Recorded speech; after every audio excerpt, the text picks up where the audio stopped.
Good day, I'm Dr. Paul Bayliss, Absa's art curator. I'm often asked when curating an exhibition, which are my favorite artworks they're in.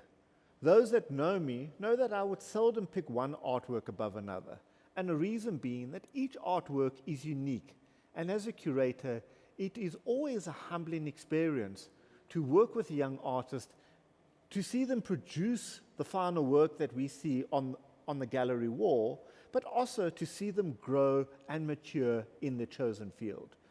Today, I thought I would select a few artists' artworks that are found in the extensive collection of Absa, and that I've also had an honor of working with these artists over the past few years.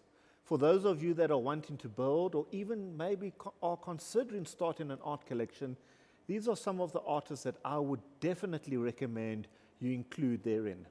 So let's get this journey underway, and let's meet our first artist today, Asanda Kupa. Now, Asanda's work is grounded in the experiences of those that have been forced to the periphery of the new South Africa.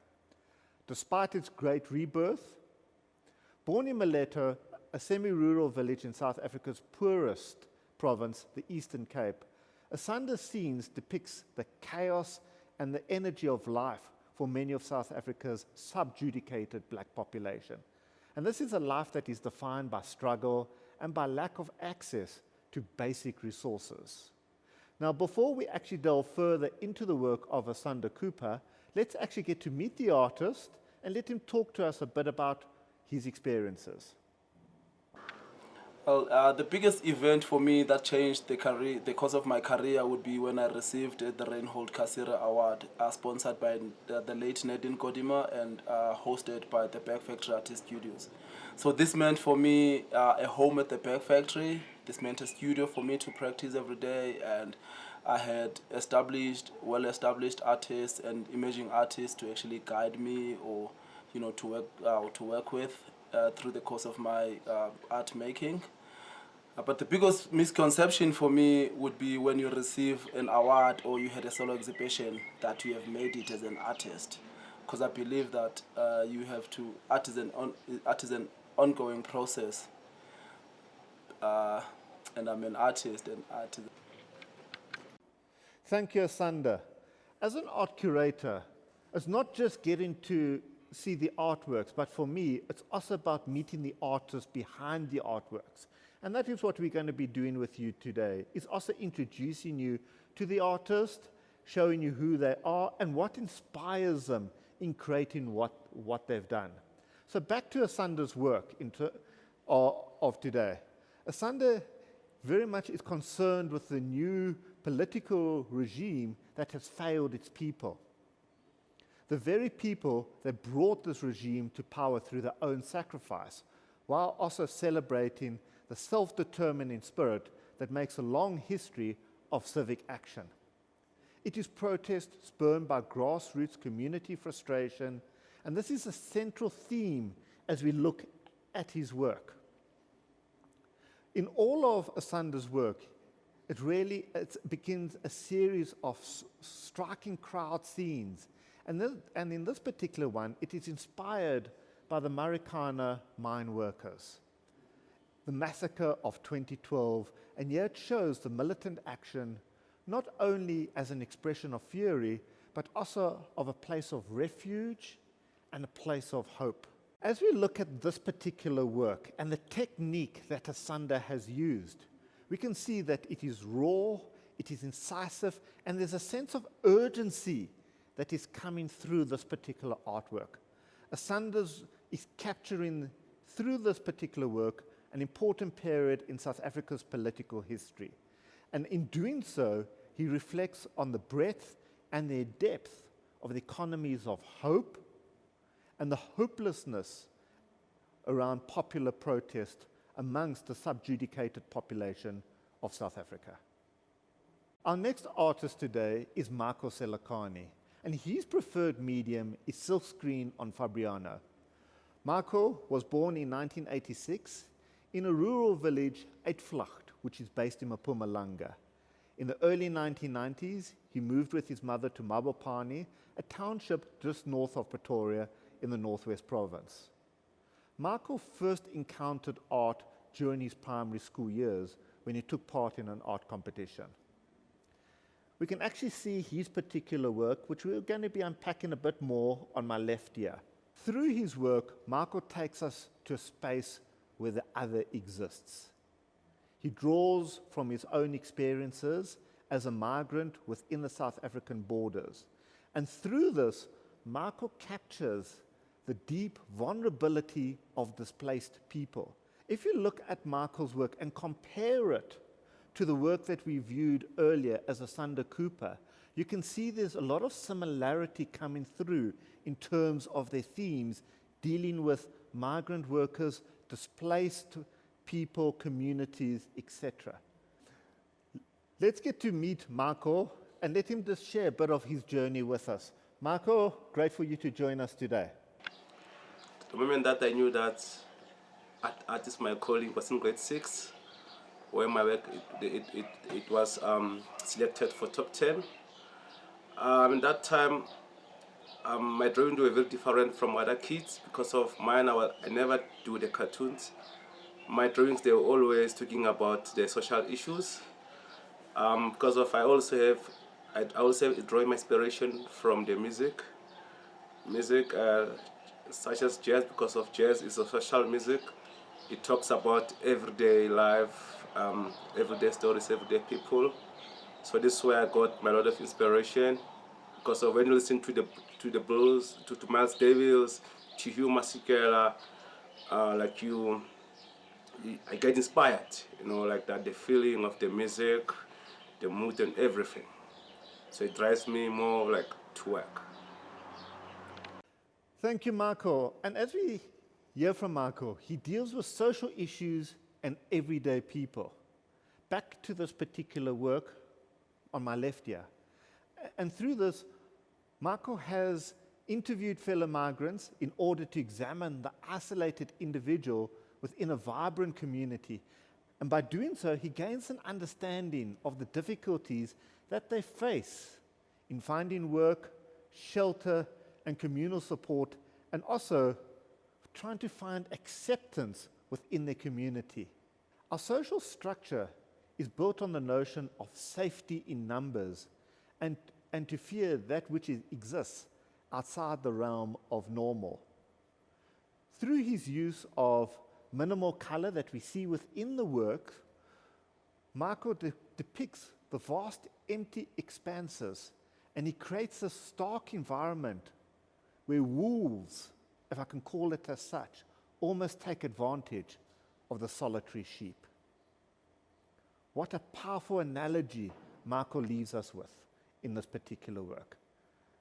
Our third artist that we're going to be looking at is Heidi Fourie.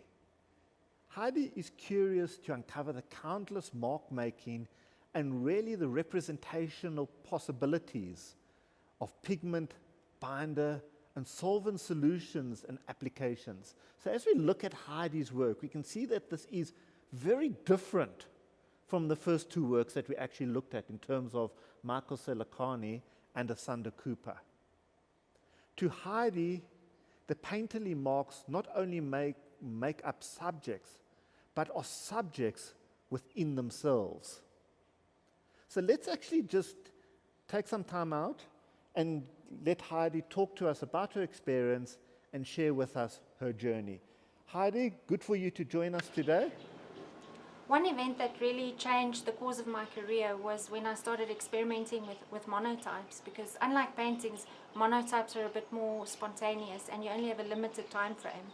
So my paintings became a bit looser and more spontaneous once I started doing monotypes.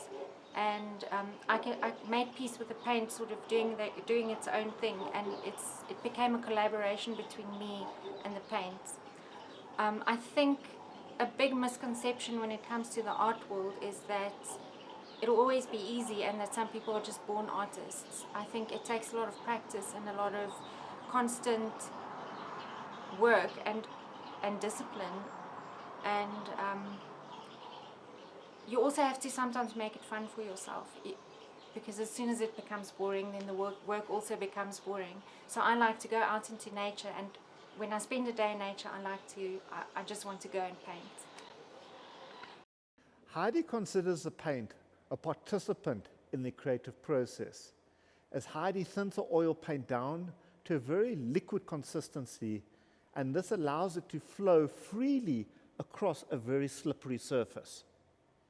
And in so doing, the painting or the end product takes on an otherworldly atmosphere and becomes a new place, yet maintains an uncanny familiarity that we can relate to.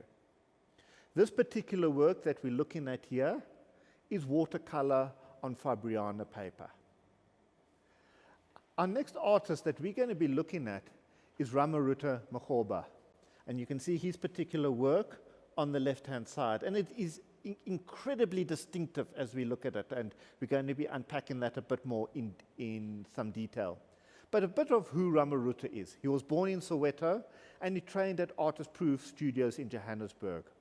Through his work, Ramarutha produces a focus on the family, especially the children. His aim is to open the child's eyes to influence the future.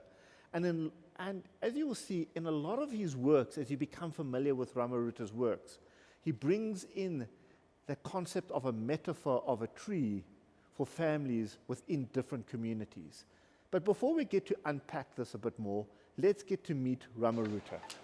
My love of art started when I was very young in Soweto, at school when I was in a competition, and I was one of the students those who were chosen. And from that, I think I was quite serious, and I realized that I have to go to an art project, which was a community center in Soweto, which there was art, and there was acting, music, and other stuff. And I realized that all of this I really love it, but I was good at painting, which I realized that music I love it so much. So I realized that I could take the love of painting and music all together, and I realized that I put my emotions into my art, and through music, whatever that I'm listening to, and those emotions, I put them into my artworks, the colors and the vibrance of everything, so I get inspired so much, especially jazz music. It's something that I get so much inspired from, because it's something that I've listened to all of my life, so I put all those together to make a beautiful artwork. So I think my art talks about who I am, where I come from, and the vibrant colors and the music all together, they come as one. Thank you, Ramarutha. And as I was explaining, the trees are a metaphor for families within different community.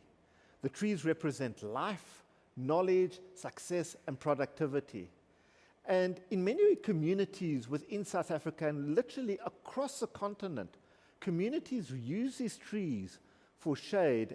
In addition to just using the trees for shade, members of a family or community will also gather under a tree to solve certain issues within that family or within that broader community. Ramarutha, through his artworks, wants to inspire people for them to relate to each other and to come together to change the world. Very personal and powerful statement that Ramarutha brings through his particular artworks. In this particular work, as we have here, his chosen medium is mixed media on paper. An artist that breaks away from the more traditional artworks that we are familiar with is Jenna Burchell. Jenna is driven to find ways to preserve the fragile and very much the inferior nature of memory and experience. Often this involves fusing the digital with the natural world in order to create vessels, archives, and libraries where in the historical is subverted with narratives within the periphery. Jenna's process allows function and relational aesthetics to direct the physical formation of a work. This often results in sculptural sound objects and large-scale interactive environments in which, and this is the important aspect, in which the audience must be present. People, community, and places are rooted in the essence of a practice. And one of the artworks that we've got from a Songsmith series is here on my right-hand side. And we're going to be talking a bit more about this. But before we delve into this particular work, let's hear from the artist herself, from Jenna. I think I've come to realize that while I'm making art, I go through many different mindsets and many different moods. in particular, because of the way I work, crosses between sculpture and technology and sometimes, design, that I have to shift my thinking and my mood. And I find the easiest way to do this is through controlling the sounds that I hear. When I'm working with sound, I need a lot of silence around me so that the artwork becomes the loudest thing in my mind. When I'm working with power tools, I have a playlist called, Get in the Studio and Work Bitch. Because that really gets me excited to pick up a masculine tool and really get working with it. And sometimes when I'm working with programming, for example, then I really get into podcasts that stimulate my more intellectual side. So I guess, sound being such an important part of who I am and my work and my career, I use sound to work with me instead of against me while I'm concentrating. Wow, now one is suddenly a bit curious. Sound, artwork, you might be thinking, well, what are we actually looking at? Because to you, this particular work might just look like a tortoise, but we're actually going to unpack this in a bit more detail. And hopefully as we do so, you're going to be asking more and more questions. So, as I said, this particular work comes from a series of what she's termed Songsmith. And Songsmith is an ongoing collection of bones and remains that Jenna encounters while walking across the African landscape. She likes to take herself out of the studio, spend time in areas such as the Cradle of Humankind and the Great Karoo. And within this environment, Jenna is drawn to these vessels, these items that once contained life. She's drawn to the visible trauma of the bone and the remains of these items. Her delicate and ritual manner of embedding a songsmith into these sort of fractured remains transforms these items into a contemplative memorial. Within this, from these vessels, come Jenna's palette of sound creation that relates to echo of land in her work. She uses it here as an ode to the land's delicate entanglement with life and death, and something that all of us can relate to in one form or another. This particular artwork that we have here is a tortoise shell. And this particular shell was found in the residency at Nairox, which is in the Cradle of Humankind, just outside Johannesburg. This is the angular tortoise, and it is native to southern Africa. Although not endangered, it is on the CITES restriction list for importing and exporting, and on the CITES restriction list alongside the whalebone and ivory. In respect of this artwork, it is made of replica bone that the archer sculptured. Now you're going to be asking, but we've been mentioning the aspect around sound, interactivity, and how that plays on the viewer having to be present. And I'm going to take you through that now in terms of showing how the artwork resonates in response to the viewer. So please join me as we gather alongside the tortoise. And as you listen carefully, at the moment you can't hear anything. But as we get closer to it, and I put my hands closer,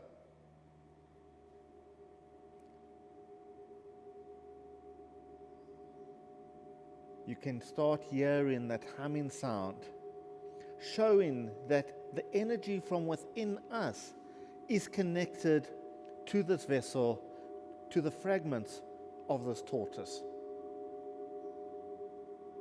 But without us as a viewer being present, this would just be a static artwork. But through our presence, we are suddenly, with the advent of technology, bringing the artwork to life. Something very, very different from the more traditional wall hangings that we are familiar with in terms of as the viewer and what we see within the galleries. So here you've got Jenna that is very much experimenting with different mediums and bringing that artwork to life. Our next artist that we're going to be looking at today is Kansani Rilhampu. Kansani is a multidisciplinary artist. And through his work, he introduces us to a universe of woven realities. And we can see his particular work on my left-hand side here of the figure that he's leaning. And we're going to be talking a bit more about this shortly. Through his work, a space in which actuality is entwined with the idealistic and notational ideas is birthed by our society. Kansani aims to expose the manipulation of communication through gesture and assumption. But as we begin to interact with Kansani's fantastical figures, we become immersed in a reality founded on the perception of the world. The figures coax us to the belief of movement and mass, where there is actually none. We feel the pressure and the weight of non-existent objects. The work exists in the overlapping margin between truth and ideology. It is in this space that we, as the viewer, begin to discover our identity and acknowledge the importance of communication. But before we go on and start unpacking this particular work, let's meet Kansani. So music inspires me. I'm a lover of music, and it's one of the things that my work sometimes responds to. I love jazz, and every time I hear a good note there, it just moves me to do the same as well with my work. And so sometimes I respond to it, sometimes I feel like I make a song out of my sculptures as well. And people sometimes think it's all glitz and glam. It's not that. There's so much, there's so much that as an artist we go through. We're up at 3 a.m., 2 a.m. Sometimes we work later into the night because it's demanding physically and mentally, spiritually. It's just an amazing journey that we go through to refine our craft as well. I love his passion that he brings with his work. Thank you, Kansani. And maybe just to mention, Kansani was our 2019 Absa Atelier ambassador as well. So we're really looking forward to seeing as his work continues to evolve. But let's go back to the work that we have before us today. Through this, we are presented with familiar structures and recognizable characteristics. But the work doesn't have definite facts. This orchestration by Kansani encourages us to search for a new path to develop more sturdy foundations for our communal evolution. The medium that Kansani usually works in is a mixed medium. So we can see when we look at his work, there's a lot of rope and that is brought into his work, that is entwined, and in some cases wood and so on. But as Absa, we embarked on a journey with Kansani about 18 months back, where we took this particular work and working with him and the foundry, we recast it into bronze. So though you might think that you're actually looking at a rope work with a wooden piece, this entire work is actually made out of bronze. And it's shown how we can now take medium and experiment with it in a very different way and push the boundaries thereon. So to Kansani as well for being brave enough to embark on that journey with us, thank you very much. Our next artist is Chinaza Muhammad. But before we even talk about her work, let's get to meet Chinaza. The biggest misconception people have about artists is that we're lazy, freeloaders, just doing what we want all day, couldn't get into any other profession or weren't good enough, which is not true at all. Artists are some of the most intelligent, hardworking people that I know. And it's crazy how busy and how much we actually do. And one thing that does help a lot is when I work to get into that kind of, because we're overthinking all the time and trying to figure out things, to be more relaxed about what I do, I listen to music all the time. I actually have a little Bluetooth speaker that I carry with me from room to room, and that really helps. Thank you, Chinaza. And I think her sharing that a bit of a personal insight becomes also so important to us as a viewer. We don't normally get that when we go into a gallery and we're looking at the work on the wall. And understanding a bit of the journey that an artist goes through behind the scenes really brings that work to life. When looking at Chinaza's artwork, her visual artist practice consists mainly of combining contrasting mediums in an experimental manner. And we can see two of her works here. Conceptually, Chinaza aims to take a rather different turn from revisioning to now remystifying Islamic aesthetics, commenting on the representation of Islam as well as a daily experience of what it means to be a female Muslim artist in South Africa. Her chosen medium is digital photography and hand-cut paper. But as we look at the work as well, there's a lot of delicacy that comes through and almost a sort of femininity that comes through her particular work. And as you begin to become more familiar with Chinaza's work, you will see this coming through more and more through a lot of her work. I find it particularly interesting, particularly as she said, as a Muslim woman or Muslim artist in South Africa, and we look forward to seeing as Chinaza's career continues to evolve and grow, and as she begins to experiment with new mediums and new works. To each of you that joined us today, thank you very much, and I hope you've learned something. Next time you go into a gallery and you look at an artwork, you appreciate the journey that an artist has gone through in creating that final masterpiece.